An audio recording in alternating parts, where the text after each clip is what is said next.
and fees. Whether you're looking for a new place to call home or trying to sell your current home, you want to make it as easy as possible. So why not use a realtor that works harder so you don't have to? The Carpe Diem team at Nebraska Realty is your go-to realty team for all your residential and commercial needs. They pride themselves on working hard and making your life as easy as possible while educating you every step of the way. Contact the Carpe Diem team to seize your moment, whether it be buying, selling, building, investing, or even commercial real estate. Give them a call today at 402-429-8121. Big box stores are tempting for buying equipment for your high schooler in sports or for yourself in your sports leisures. But buying new is awfully expensive. Why not go somewhere with new and used options? Play It Again Sports is quality, slightly to gently used equipment, and 50% of their inventory is actually new equipment. And it's more than baseball, softball, and golf. They also have equipment for disc golf, fitness, hockey, and more. Plus, they're always buying products. Bring your gear you're done with and get trade money on the spot. Play It Again Sports at 48th and Vine.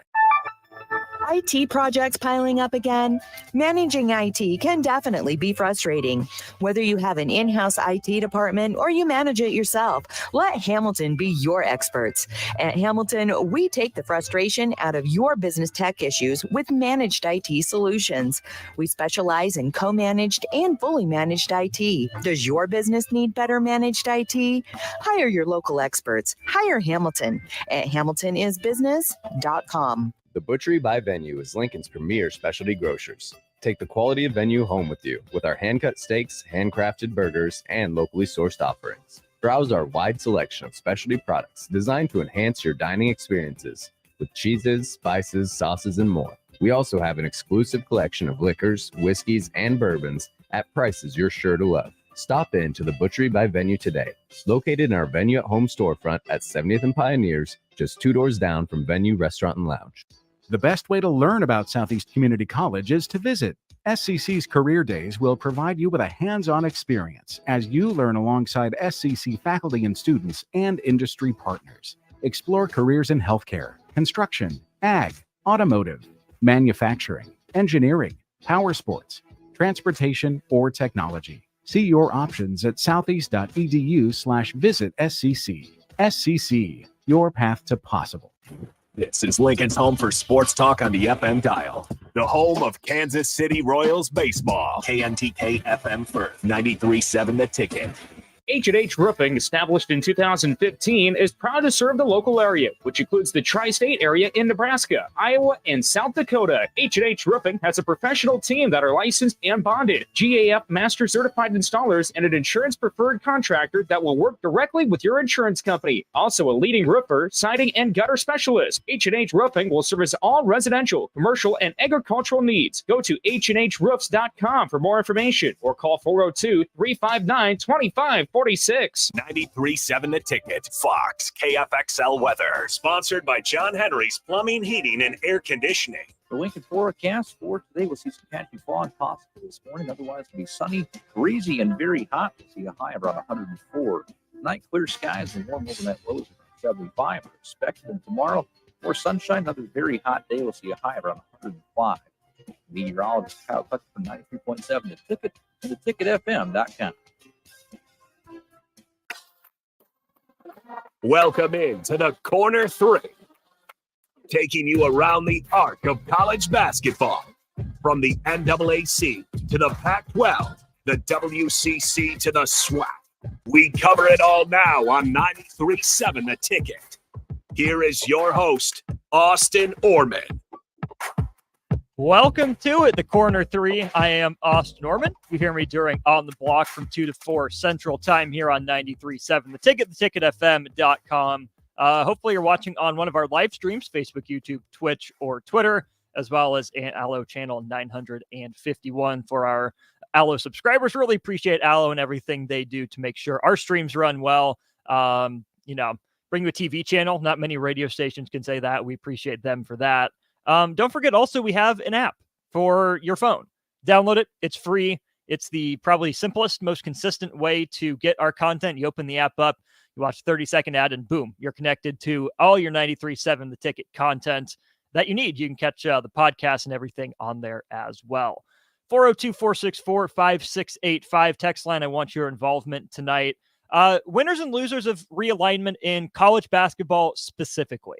We've talked about it a lot from the football aspect of things, but men's basketball, women's basketball, both have been affected by conference realignment as well. Once Matt and Landon hop on, we'll get their takes on just a few winners and losers of realignment, but really just dating back over the last 10, 15 years or so. That's the arbitrary endpoint because the new Big East, which will come up multiple times in this show, its first year was 2013. So you can go back to, 2010, 2011, anywhere in there. But yeah, last 10, 15 years of college basketball realignment. Who are your winners and losers? Let us know, 402-464-5685, and we'll get your thoughts on the show in our next segment.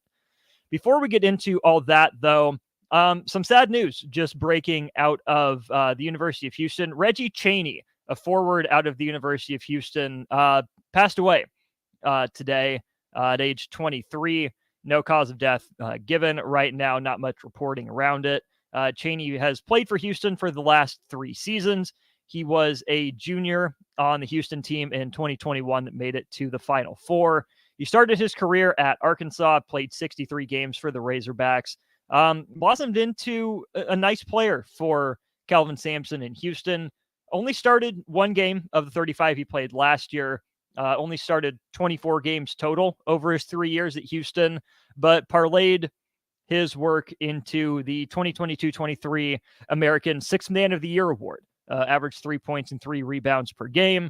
Was set to play professionally with the team in Athens, Greece. But yeah, reportedly passed away today at age 23. So keep the Houston basketball family in your thoughts and prayers. Reggie Chaney again passes away at age 23. We go to a team that used to share the American Athletic Conference with Houston, and that's UConn. I'm going to give you the background this segment. We can dive into this more when Matt and Landon hop on. UConn and Gonzaga, 2 teams that have really been thrown about as it relates to conference realignment. Would they be better off in the Big East? Would they be better off staying put? CBS Sports, Matt Norlander was the one that wrote about this. And this is a fascinating subject because these are 2 of the bigger names in college basketball. Gonzaga hasn't gotten over the championship title hump like UConn did last season for the 5th time. But we're going to start with the Huskies. Of course, they're in the Big East. They're a big, stable member of the Big East, basketball capital of the world and all of that. But they make the jump to the American Athletic Conference for a handful of years for football.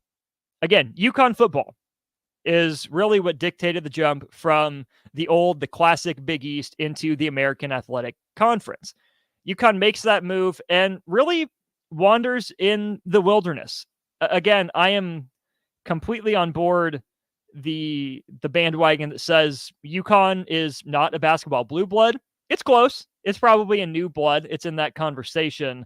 But if you look at the years in the American, so from 2013-14 through 2019-20, its first year in the American, of course, they win the national championship. They go 32-8 in Kevin Ollie's second year. They win it all. They only qualify for the NCAA tournament 1 other time. Well, a member of the American Athletic Conference. They win 20 games, 25 games to make that NCAA tournament. Then they win 16 games, 14 games, 16 games, get to the fringe, the bubble conversation in Dan Hurley's second year going 19-12. But that's a big departure from what Jim Calhoun was doing. If you look at Jim Calhoun, the last time that he won fewer than 20 games, it would have been 2009, 2010. It happened in 2006, 2007, and then all the way back in 96, 97. Jim Calhoun built UConn up into a power program in the Big East conference that UConn had been a part of since its founding in 1979 and 1980 was that first season there. UConn just always felt like a Big East team, right? A part of that corridor, that group up there in the Northeast. They leave, they chase football, and they don't really go down the crapper. They were never bad, but they were just average, mediocre. And for a basketball school, especially compared to, what the women were doing, maintaining their winning ways, even with the move to the American, the men's program was just lost in the wilderness. They moved back to the Big East, kind of tail between their legs in 2020, 2021. and it's paid almost immediate dividends. They've made 3 straight NCAA tournaments under Dan Hurley. The shortened year, they lost in the first round again in 21-22 before making a run all the way to the tournament championship this latest season. And that, to me, and kind of what Norlander says as well in his article on CBS Sports, is UConn has to remember what it's about. A jump to the Big 12 for UConn would, again, most likely be dictated by football. A football program that hasn't been good. I mean, Jim Mora Jr., I think, is a solid coach, but UConn football, as much as the money is there, can't be driving the decisions for an institution whose identity is so focused around basketball on both the men's side and the women's side. Big 12 women's basketball is great as well. I don't think the UConn women would have any struggle to adapt to it. And again, I think the men would be competitive, but at what cost, right? The Big East is plenty competitive enough. It's focused around what UConn wants to be as a basketball school. If you look at that group of currently 11 teams in the conference, what's the reason for UConn to jump? They tried it with the American. It wouldn't really make any sense for UConn to join the Big 12. Again, from a fan perspective, UConn against all those Big 12 teams, it would be fantastic entertainment. But from an institutional identity standpoint, it makes no sense for UConn to jump from the Big East to the Big 12. I mean, you throw the same travel concerns in there and all of that. Gonzaga, to me, is the more interesting case. I know I just spent a lot of time on UConn, but I think the institution with the choice is Gonzaga. Gonzaga, of course, runs the West Coast Conference, as they have for what really feels like my whole lifetime. The Zags under Mark Few, really. One of the premier West Coast powers. We noted never won a championship. I get it. The only year they missed the tournament under Mark Few so far would have been the year it was canceled, the 2019-20 tournament that ends up getting canceled. Mark Few hasn't won fewer than 20 games his entire time at Gonzaga. The fewest wins I'm seeing for him is 23 wins in a season. That's insane. More often than not, they're winning 30. And I get it. It's the West Coast Conference. Not exactly murderer's row. Love St. Mary's. Love BYU before they jump. San Francisco pops up time to time. Santa Clara, whatever. But that's really been Gonzaga's conference. They also have a good deal, and Norlander points this out again in his article. Gonzaga's deal with the West Coast Conference for TV, it's tiered, right? We've heard about that a little bit with the ACC, what that would look like for different teams with unequal revenue sharing. Gonzaga has that. They're the one qualifying for the NCAA tournament the most. They get the biggest kickback from the TV deal. Gonzaga's explored leaving the West Coast Conference multiple times. I'm sure that's always going to be on the table. I mean, Mark Few's looked into it, but we know what Gonzaga is as a program, right? It is competitive at the highest level. They got stomped by Baylor in their national title game appearance, also lost to North Carolina, and Carolina won one of its titles. We know that Gonzaga can compete against the best. The only reason Gonzaga would go to the Big 12 would be to follow some more of that money, but Gonzaga wouldn't be a football member, right? It would probably be a baseball and basketball only member. And I don't know what that revenue split would be like, if it would be worth it for Gonzaga. I get it. You add Arizona, you add Arizona State, even Colorado to some degree to add a West Coast sort of wing to the Big 12. But like I talked about with UConn, it doesn't make a whole lot of sense for me for Gonzaga to give up running the West Coast Conference to go to the Big 12. Again, from a fan perspective, it would be fun, right? To see the Zags tested against even more high major competition. I'd be here for it as a fan. But when you look at the logistics of travel, of the TV network, the deals, they might not be a full member for a while. Why would you give up your perch after you spent this long building respect, proving that you can compete with the big boys, that you're not Cinderella, that you don't have to measure yourself by that glass slipper anymore? It just doesn't make sense, I think, for either of these teams. So if you ask me, it makes perfect sense for UConn to stay put. It makes just as much, if not more sense, for Gonzaga to stay put. Will they move in the future? Only time will tell. Gonzaga, I think, would be more likely to move than UConn would, but we'll keep monitoring that. Matt Landon are chomping at the bit, ready to go to talk about this and more. We'll talk some more conference realignment and a little bit of a life update from Landon. We'll get into that as we continue the Corner 3 on 93.7 The Ticket. You're listening to the Corner 3 on 93.7 The Ticket. More college basketball analysis after this timeout. Grandma and Grandpa, Mom and Dad, then the kids, and now the grandkids. Judson Irrigation has provided lawn sprinkler system design, installation, repair, and service to 4 generations. They're just like members of the family. Loyalty, trust, service. It's what you deserve and expect from Judson Irrigation. Keep summer green. Call Judson Irrigation 402-420-6277 or judsonirrigation.com. Ready to upgrade your combine with new technology to make your harvest more efficient, meaning more money in your pocket? The team at Landmark Implement is here to help find the right combine for harvest.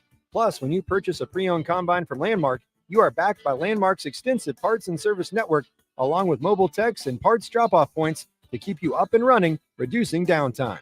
View inventory online at landmarkimp.com or stop by your local Landmark to experience the Landmark difference. Attention all Wings fans. 89-cent wings are back on Tuesdays at Buffalo Wings and Rings in Lincoln. Enjoy the best wings in town for boneless or traditional at a price that makes the whole family happy. And now at the Williamsburg Village Wings and Rings, you can enjoy $1.50 tall boys in Bud Light, Coors Light, Busch Light, and Michelob Ultra every day after 7 p.m. and all day on Sundays. Get to Wings and Rings today and make sure to stop by on Tuesdays for 89-cent wings. Sandhills Global is hiring. Check out sandhills.jobs for more information. Sandhills is looking to fill hundreds of new openings in sales, traveling support, software development, web design, and more. Sandhills has a professional culture and is fast-paced with a focus on growth, innovation, and leading-edge technologies. Career and internship opportunities are available at our global headquarters in Lincoln, Nebraska. Apply today at sandhills.jobs. Whether you're looking for a new place to call home or trying to sell your current home, you want to make it as easy as possible. So why not use a realtor that works harder so you don't have to? The Carpe Diem team at Nebraska Realty is your go-to realty team for all your residential and commercial needs. They pride themselves on working hard and making your life as easy as possible while educating you every step of the way. Contact the Carpe Diem team to seize your moment, whether it be buying, selling, building, investing, or even commercial real estate. Give them a call today at 402-429-8121. The sweet relief of air conditioning after a hot day in the summer sun. For only $2.88 a day, LES helps power life's special moments and your comfort. Learn more at les.com/value. Action Plumbing, Heating, Air, and Electric brings exciting career opportunities for you or someone you know. They are now hiring plumbers, electricians, and HVAC techs and installers to continually build their professional team. They offer competitive pay and full benefits packages that include health, dental, vision, PTO, and 401k options. Action has created a positive team environment for over 50 years. Apply online at actionlincoln.com. Hey, it's Jake Sorensen. Tune in this Friday as Early Break with myself, Steve Sipple, and Bill Bush broadcast from the Nebraska Army National Guard hangar ahead of the air show this weekend. You won't want to miss this one. That's this Friday for Early Break from 6 to 8 a.m. at the Nebraska Army National Guard hangar. At first, I was really nervous and intimidated to buy a ring. I wasn't sure what I was getting into. My experience at Starter Heyman was very easy. I felt like I walked out of Starter Heyman with the ring that was going to make her go wow and say yes. I love my ring. It is so beautiful. I absolutely love my ring. I get compliments on it all the time. I always tell them Starter Heyman. Yeah, we would definitely recommend Starter Heyman. Yeah, it was great. We're definitely coming back. Sure. Sauter Heyman Jewelers, Lincoln and Grand Island. SauterHeyman.com. Early Break with Sip and Jake. Nick is here. What'd you call him earlier? Yeah, you got a name. He said a name. Can you hear Nick? I said you look like a big swimming pool. You look like a big swimming pool over there. I called you Big Swim. Big Swim. All right. Should I tell the people what you called me the second week that I ever coached you? Don't hang that over my head. Track record here. Early Break with Sip and Jake from 6 to 8 every weekday morning. Back to the Corner 3 on 93.7 The Ticket. Here is your host, Austin Oerman. That's right. We're back here on the Corner 3, joined by the fellas, Matt and Landon. Hope you guys have had a good week. Landon, it's probably been busier for you than it has the rest of us. We were waiting for this news to break. We couldn't share it. It's yours to share. Let me just say congratulations. Tell the people what's up. Yeah, thank you. I am coming to you live from Cedar Falls, Iowa, in my new swanky apartment. I accepted a job a couple of weeks ago, but started a job today as an athletic communications assistant for the University of Northern Iowa. Huzzah. Go Panthers. I'm eventually going to be working my way up to being the primary media relations guy for their women's soccer and softball programs, but I'm also going to be anticipating helping out, across the board. I'm super grateful. I've had a lot of great, coworkers, friends, family that have helped me get to this point. It's pretty surreal to be in August and not starting school and doing having a big boy job now, but it's pretty awesome. I'm really excited to get to work at UNI. I'm here, in Cedar Falls, so it's great. Fun times all around. But yeah, this week has been crazy. Today's been crazy. I started work today. And I'm also really appreciative, more pressing to the show, that my boss was cool with me continuing to come on and do this still, because that one of the best parts of my week, for sure, is coming on and talking shop with the fellas. So I'm very, very appreciative, not only for the job opportunity, but also to still be able to come on here and talk, college hoops once a week. So I'm really excited to, hit the ground running and get to work here as as the weeks and months go by. So whether you like it or not, you're our Missouri Valley insider now. So anything that's going on with Coach Jacobson and that program, you're expected to have the inside scoop. No pressure. Absolutely. Well, inside scoop might lead me to losing my job, but I am going to have much better insight now. I love the Missouri Valley Conference. It's, a group favorite, I would say, between the three of us as far as, Arch Madness, the Valley, all of that fun stuff. So I'm really excited to, be around that conference some more for sure. And another reason for us to root against Bradley. So I'm excited for that. Who hates Bradley, or who hates journalists more, Bradley or that paper that was running an AI to do its high school soccer recaps? I am not allowed to comment publicly on the potential use of AI for high school recaps. That is as a prep sports writer, that is a very hot button topic right now. I'll just leave it at that. They're not the first and it's not the last, and no one seems to be happy about it. Fair enough. Well, I led off the show by talking about UConn and Gonzaga. I sent you guys that article by Matt Norlander of CBS Sports. Matt, we'll start with you, and we'll start with UConn. They just won a title in the Big East. They moved back after 7 years in the wilderness. I think the right move is for UConn to stay in the Big East, not really explore the ACC or the Big 12 at all like Brett Yormark would want. Where do you stand with UConn? Yeah, they worked very hard to get back into the Big East.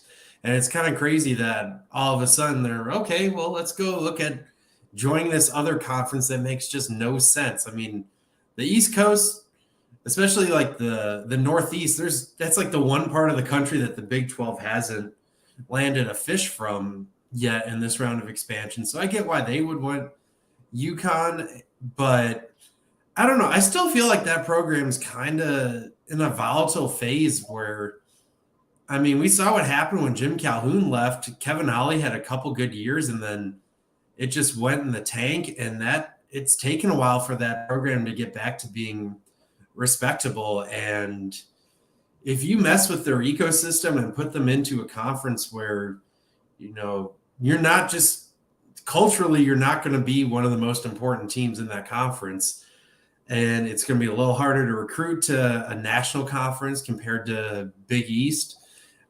I think they were smart to, choose stability in this case because, they're still not at a point where, just any coach can come in and win at UConn. We've seen that it can go sour there. Landon, would you like UConn as a member of the Big 12 or keep them away? Well, I would love UConn as a member of the Big 12 for the overall betterment of the conference. But Matt brought up a point, Austin, that I was kind of waiting for you to touch on there in the open.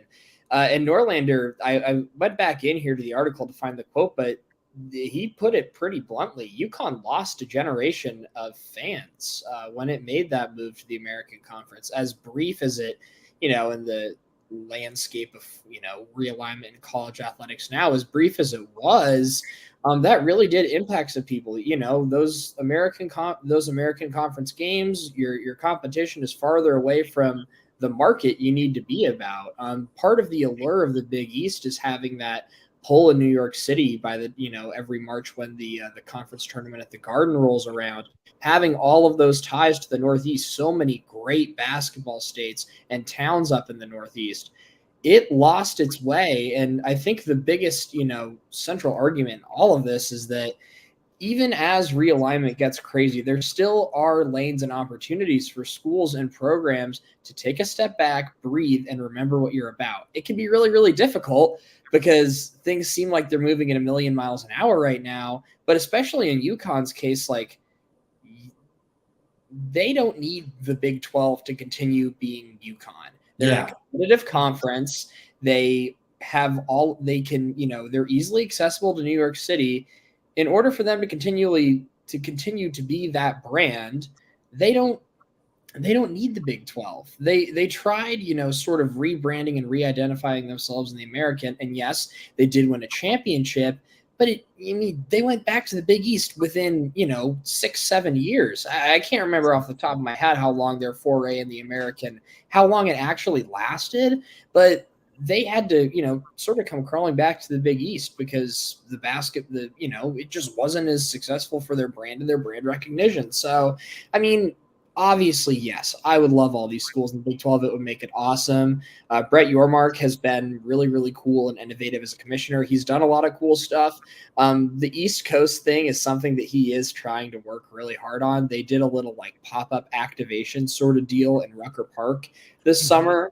As part of, the continual coast-to-coast sort of vibe that he's trying to go for and really expand the Big 12's foothold, which is awesome. And it is, as we've seen on the other side of things, like the Pac-12, it's really nice that the Big 12 has someone that's super progressive and willing to try to kind of push the conference out of its comfort zone a little bit. And obviously adding UConn and Gonzaga would be great for helping the Big 12's brand. And I'll get to it with Gonzaga a little bit later, but I don't think UConn needs the Big 12 to continue being UConn. So, and honestly, I think a couple of things just going off Landon's point here. One, when UConn did win that title in 2014, the American was a completely different conference. They still had defending national champion Louisville in it. Rutgers was terrible, but they were still in it. There was Cincinnati had Mick Cronin. It was a complete different bear of a conference back then compared to what it kind of devolved into. But also, I think of the Big 12, there's probably programs on the East Coast worth expanding to for the Big 12. But I feel like, I don't know. And UConn, I get why they wanted UConn because technically they're an East Coast team, but they're not one of the Catholic schools like every other Big East program. But I almost wonder if the Big 12 would be better off, betting on Temple to kind of continue to grow and embrace the Philly role and just another big market team, or I don't know, wait until the ACC kind of devolves and poach one of those East Coast teams, because it just feels like UConn. I don't know. When I think of Big 12, you think of teams like West Virginia and Iowa State. UConn doesn't fit that mold as much as maybe a Syracuse, Pitt, or Temple per se. Yeah. Or Virginia Tech or Louisville. Yeah, but that's not that's not the market I feel like they were kind of aiming for there. Maybe Virginia Tech. That does make a lot of sense, honestly, especially from a football standpoint. Yeah. Let's flip it over to the West Coast because we got winners and losers to get to. Gonzaga. This is the one I think where movement is more likely, but I wouldn't necessarily bank on it. I think Gonzaga, for the most part, again, we talk about that institutional identity, really has something cooking in the WCC, right? Like I said in the last segment, they're not measured by the glass slipper anymore, trying to see if it fits. We take Gonzaga, well, relatively seriously. They got to win a title eventually, but we know Gonzaga is good. They don't have anything left to prove. So then it becomes how much money, I think, do they get? I mean, they have the tiered deal with the WCC. Would Big 12 money as a basketball and probably baseball member, would that be enough to cover what they're getting right now? Landon, we'll start with you. Well, yes, but I do think that there's something to be said about what Brett Yormark said, and I think it was a podcast that Norlander ultimately transcribed and used as the large, basis in sourcing for this article. I think the Big 12 kind of might just be set at 16 teams right now. Adding, first of all, I feel like I saw more about the Big 12 trying to court UConn than I did about Gonzaga until this sort of article came about. And it's funny because at least within UConn, these articles and rumors had been floating around in like June and July. It seems like Yormark was having some meetings. I don't remember dates off the top of my head, but I know for a fact that this was going on a couple of months ago. And then the Big 12 makes this push and lands Colorado, Utah, Arizona State, and Arizona in quick succession. And all of a sudden, it's all quiet on both of those fronts, and they drop out. I think that the Big 12 is set, but I mean, it's difficult for me to imagine a Power 5 football conference like the Big 12 taking in a basketball and baseball only member. It's kind of rare ground, especially in not in college athletics in general, because it happens all across the board, but in those power conferences, I feel like it's just not something you see as much. It's like just Notre Dame. Yeah, it literally is just Notre Dame. And the other thing about Gonzaga too is that, I don't know. I mean, it kind of has a good thing going in the WCC, at least for right now. It's in a position to wait, I think. Right now, Gonzaga has tons of schedule flexibility. They've got a lot of big-name programs that they are playing and will play. They have a really good non-conference schedule. The whole, Gonzaga doesn't play anybody, it's such a washed and hackneyed take. Like Mark Few is scheduling very, very difficult non-conference games. In the WCC, yeah, I mean, they aren't pushed as much, but they've got the brand name recognition. They have the difficult out-of-conference schedule, and that's enough for them to be a consistently top 15 or top 20 program most years. And most years they're even higher than that, top 10, top 5. So from a basketball perspective, I think Gonzaga really is in a position to wait and see what transpires. We talked about this, was it just last week about the Mountain West? We talked a lot about the Mountain West and how strong of a conference that is. They, in all of this realignment mess, are in a great position to just sort of stand pat and, see what happens after this big, catastrophic realignment. And that might be a great move for Gonzaga. We talked about how the WCC is getting weak. BYU leaving certainly eliminates some more quality games for Gonzaga. I mean, the Big 12 certainly is one possibility, but they've been floated to the Big East for forever as well. And yeah, I mean, it would be a conversation with how, progressive Brett Yormark is being. Maybe there's a world in which he decides that bringing Gonzaga on would be a profitable endeavor. You'd get that market in Seattle too, which is a very, Seattle area at least, which is a very, big time market and a big time city, especially for hoops. But Gonzaga, I feel like, can also wait and see too. I also sort of feel like that Gonzaga doesn't really need the Big 12 to be the best version of itself either. So it's a very difficult endeavor and a very difficult decision. Yeah, Ed, Gonzaga's in a weird spot because it seemed like, I don't know, up until honestly a few months ago, it was kind of expected, like, okay, yeah, Gonzaga and San Diego State are just going to go to the Pac-12. Like, this has been in the works for a while. And then the Pac-12 just imploded all over itself.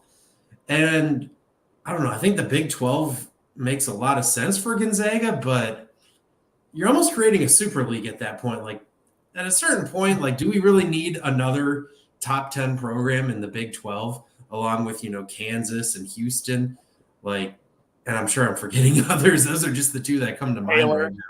Baylor, Arizona. Zona, yeah.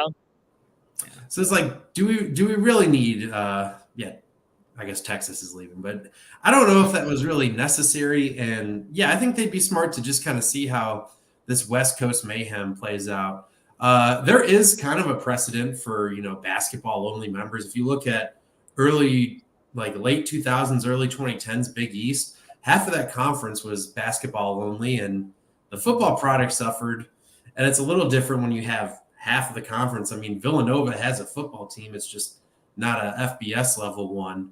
And I think a couple other teams do as well. But it would make sense for them. But I think they're smart to just kind of wait. And why don't they see how the Big 12 does too? Like, let's see how this conference turns out in the first few years, like without Texas and Oklahoma as well. Like, there's a lot of excitement there, but I mean, are things going to stay this way for the next 4 or 5 years with, where these programs are at? So that's where I want to throw this out to you guys. And I don't remember which one you brought up, the Gonzaga to the Big East rumors, but that is what I'm absolutely on board with. But here's how this would work, right? With the current Big East right now sitting at 11 teams, you add the Zags, that's 12. You don't really need Philly, but if you're going to bring in a big boy, why not bring in like St. Joe's, right? A smaller school that fits with Villanova, keep that going.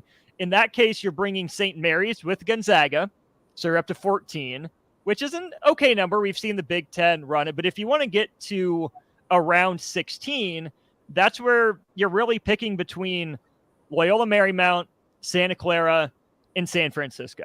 I know Iona and St. Peter's are there. I just think they're too small. I don't think they have enough of that history tradition that you would go for. But I have been on board the Gonzaga to the Big East train for a long time as a basketball first conference, basketball focused conference. Add a St. Mary's, maybe another travel partner or two. Or here's my absolutely harebrained idea. Tell me how crazy I am after this. Gonzaga, St. Mary's, Grand Canyon, and Liberty. Still faith-based, just different denominations. Spread out a little bit more. I think that's a really fun basketball conference. Tell me I'm wrong. I love that idea, although like culturally, Grand Canyon and Liberty would they would stick out more than Nebraska did during the pandemic in the Big Ten. My goodness, that would be fun, and it would probably be awesome for both Liberty and Grand Canyon. Grand Canyon is an interesting team that I feel like we're kind of forgetting about in all the realignment talk. I wonder if they've got to move up their sleeves to like the Mountain West or something. Yeah, I do second that because it's a newer program, but there is a lot of money coming into that university, and it's a super passionate basketball fan base.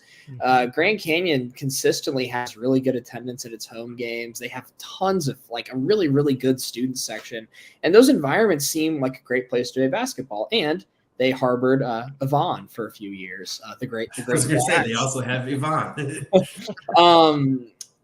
But yeah, I mean that is a school though, as this shakes out. And you mentioned St. Joe's, which would be an interesting proposition for the Big East to consider, especially in the college basketball landscape. I feel like it's been too quiet on the mid-major front as far as like schools potentially equipped to make a jump up. And maybe, honestly, we could talk about that for a whole show, I feel like. But GCU is a really, really interesting one to keep an eye on. GCU is in a similar boat to like Bellarmine. That's another school I kind of tossed around as they jump up from D2 to D1. They won the ASUN tournament, but they're still in that probationary period. So I think Bellarmine's in that conversation. GCU's in that conversation. I think GCU's in an interesting spot because now when they came into D1, they were the only for-profit university in like Division I NCAA, and there was a lot of stigma around that, and like Pac-12 teams refused to play them. Like it got to that point. I think, of course, the only team I can remember really playing Grand Canyon in those first couple of years was Rick Pitino in Louisville going out to Arizona and saying that was like the best environment he'd ever coached in. So Bellarmine's another one I kind of forgot about. I mean, they play in Freedom Hall, Louisville's old stopping grounds. They're a little bit smaller of a school, I think, than the other ones they are brought up. But that's another good one to keep an eye on there because they are not fun to play. And Liberty's definitely, I think, sort of a sleeping giant too. That's another really good basketball program. They're a pretty consistent winner. They've been in postseason play the last couple of seasons, at least. So that's another school. I mean, independent for football, but a well-followed program. That's another one to really monitor as well. That's a school that I could see making a jump up. I don't know where because it's a little bit tricky location wise, but both of them would kind of make sense in the A10, honestly. If I don't know if like VCU or someone else gets poached, like I could see both Bellarmine and Liberty, actually finding a lot of success in that league. I like it. We got about 10, 15 minutes left here in this segment of the Corner 3. I'm Austin Oerman, joined by Landon Wirt and Matt Hardesty, as I am every week here from 7 to 8 on 93.7 The Ticket.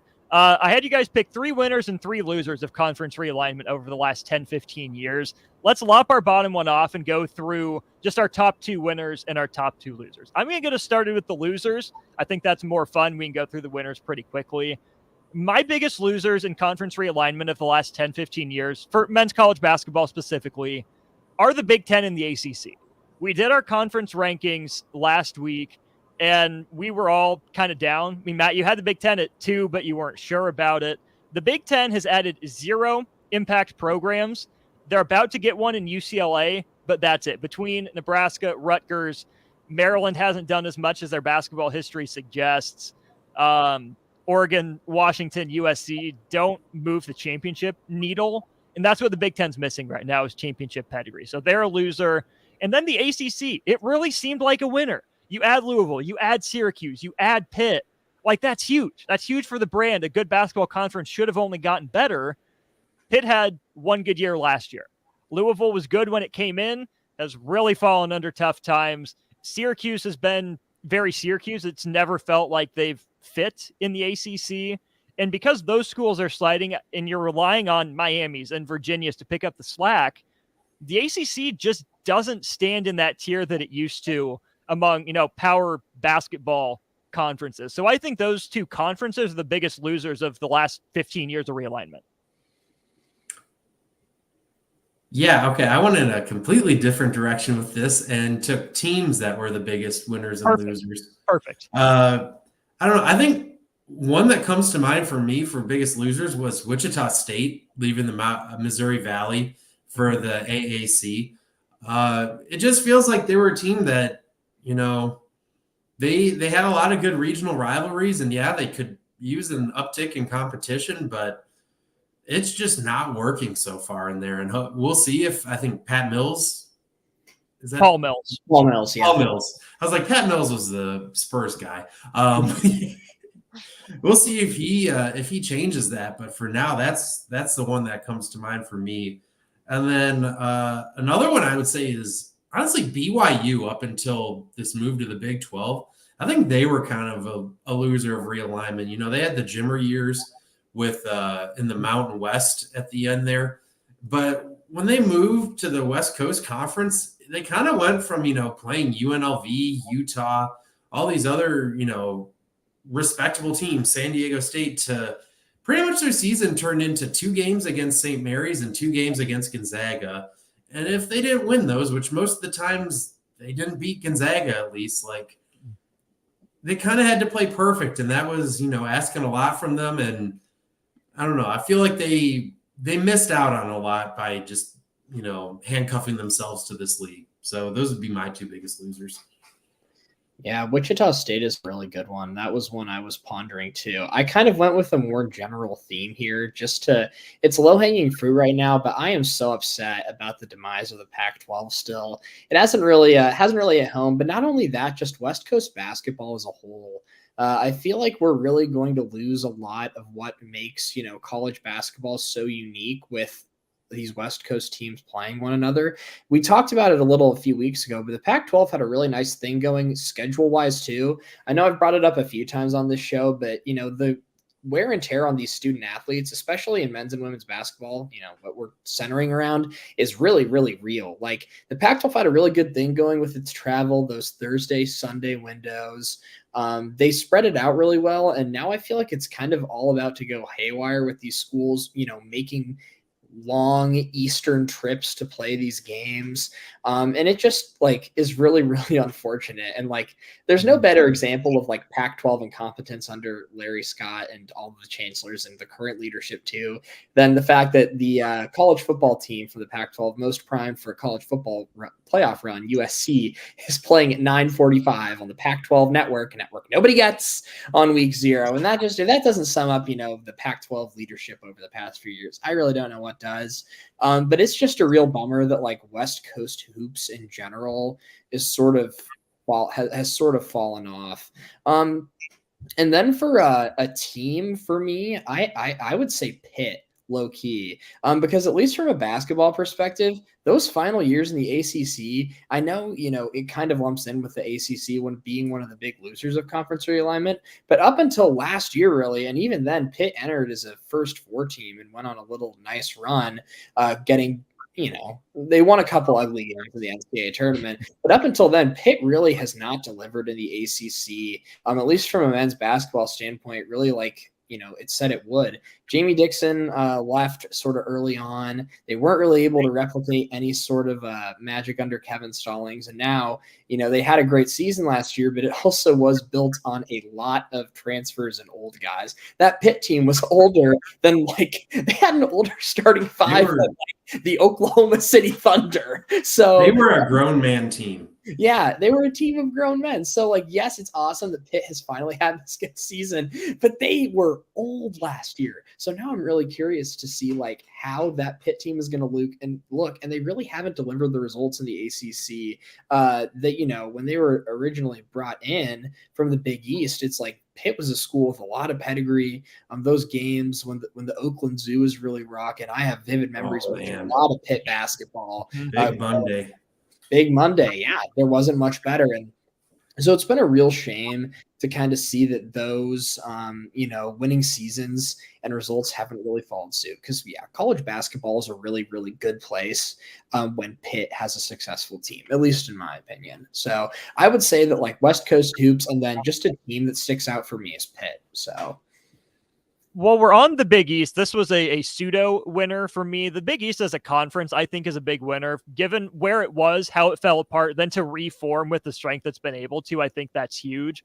But just a trip down memory lane for our viewers or listeners who might not be familiar. When we refer to the old Big East, as we were growing up getting into college basketball, we're talking, again, this is by attendance figures, so not standings or anything down the list. Syracuse, Louisville, Marquette, UConn, Georgetown, West Virginia, Pitt, Nova, Cincy, Notre Dame, Providence, St. John's, DePaul, Seton Hall, and throw Rutgers and South Florida in there. That basketball conference, even with no dog in the fight, was one of my absolute favorites to watch. Just slugfest, rock fight, big names, small names, upsets, you name it. I love the old Big East. It's probably my favorite basketball conference of all time. A winner in realignment and the conference for me, I'm going to go with the SEC. Not a whole lot of realignment has happened. I mean, I know they add Missouri and A&M, which have been fine here and there, but I think that's exactly the point. We'll see what they look like with Oklahoma and Texas. But to me, by not having to worry as much about realignment, scheduling, all that, athletic directors, presidents, chancellors have been able to invest more into basketball. You see Arkansas, you see Alabama, you see Auburn, you see Tennessee all pop up over the last 10 years, really at different times. I think that's huge for the SEC. Again, Matt, I know you're a Kentucky homer, but I think for the state of college basketball in the SEC, it's probably good that there are more teams around to challenge them, get that investment. It's good for Kentucky. It is. So I think the SEC has handled the men's basketball side of realignment really well and come out the better for it. And the team that stands out to me, this was an obvious one from the jump, Houston. To build to where they are under Kelvin Sampson, to be able to now stay more local, play more games in the state of Texas, more regionally based against better competition, be the one to take Kansas down after all these years. Everyone's rooting for Houston, or they should be. I think it's huge for them to jump out of the American, make that jump to the Big 12. I think they're in prime position. Yeah, I'd agree with Houston there. I remember, 15 years ago, end of Tubby Smith's time at Kentucky, Houston was a bye game for them when they were in Conference USA. Completely irrelevant. Couldn't even tell you who their coach was. was like, okay, yeah, we'll throw Houston on as like a Tuesday night game just to fill the schedule. They were that level of team, kind of like a Charlotte now or something like that. And now they're, I mean, one of the top 10 programs in the country, if not higher. I'd say my 3 winners, I'd agree as well. I put Villanova as my number 1 winner from realignment just because with all of the movement in the Big East, they became the top dog and got 2 national championships out of it and a couple more Final Fours. And we're pretty much a nonstop contender, like 1 or 2 seed almost every year for the past decade. And they were kind of not, I mean, they had the Final Four run in 09, I think, before this. But other than that, they were kind of irrelevant in the old Big East. Like, they were at least an afterthought, I'd say. Like, there was, oh, yeah, Scotty Reynolds, he was fun. Kyle Lowry, he had some good years. But now it's like Villanova turned into a monster with realignment. Another obvious one I would say is Creighton. Going from the Missouri Valley to now, I mean, yeah, the media's made a big deal about them making a Sweet 16 and an Elite 8. But in the conference they're in, with the resources they have and the fan base and just the brand, honestly, like, they should be expecting, like, Sweet 16 they could be a program, like, with their current setup where the Sweet 16 is kind of like the baseline for expectations. Like, and they should be competing for Final Fours every year. And they were, in the past, it was like, okay, well, maybe they'll win the Missouri Valley and then get blown out by Duke or Carolina in the second round of the tournament. So I would say those 2. And honestly, another one I would say, just a real quick one to throw on there, was Rutgers, in that, I mean, in a weird way, yeah, they went to a similar caliber league, but it seems like with Steve Peichel, they fit really well in the Big Ten under Steve Peichel, where their games feel a lot more meaningful now than when they were in the old Big East. I don't know. That's just kind of a feel one I threw in there. Sure. Yeah. I also had Creighton on there just in the similar vein to the old Missouri Valley. They really parlayed that, fame and hype that surrounded the program when Doug McDermott was sort of wrapping up his college career in the Missouri Valley, and all the attention that he got with that Creighton team. And, then they make that move to the Big East, and it's been a pretty steady level. And now, that Creighton machine is really about to get rolling again this year after the season they had last year. And, the expectations are heading into this year. I have Cincinnati, just keeping it Big 12 centric as one. I think not right now, but Cincinnati's been sort of middling. That's a program, I think, that kind of needed a shot in the arm a little bit. They, of course, were in that old Big East that we referenced a little bit ago when Austin read out that list. And they were part of that group of schools that made that jump to the American, and they've kind of been sort of stagnant. Looking back, yeah, Cincinnati hasn't made the NCAA. This doesn't seem right, but Cincinnati hasn't made the NCAA tournament since 2018, 2019. That's a long time for a program that has experienced a lot of winning and a lot of success. And I think for them to make this move to the Big 12, I think that will be a huge, huge boost. And that's another one like Pitt. I just have it engraved in my brain that Cincinnati has a good basketball program, because basically for my entire childhood and life, the Bearcats have been really good. And so I think this move to the Big 12 is going to be really, really helpful for them. I know it hasn't paid dividends yet, but I'm sort of kind of staking my flag here and calling my shot that I think that in the grand scheme of things, Cincinnati is going to be a big winner here. And then the other school that jumps out to me is Colorado. They've kind of been on the right end of the sinking Titanic here a couple of different instances now. I know it isn't men's basketball specific, because a lot of what Colorado does is driven by football.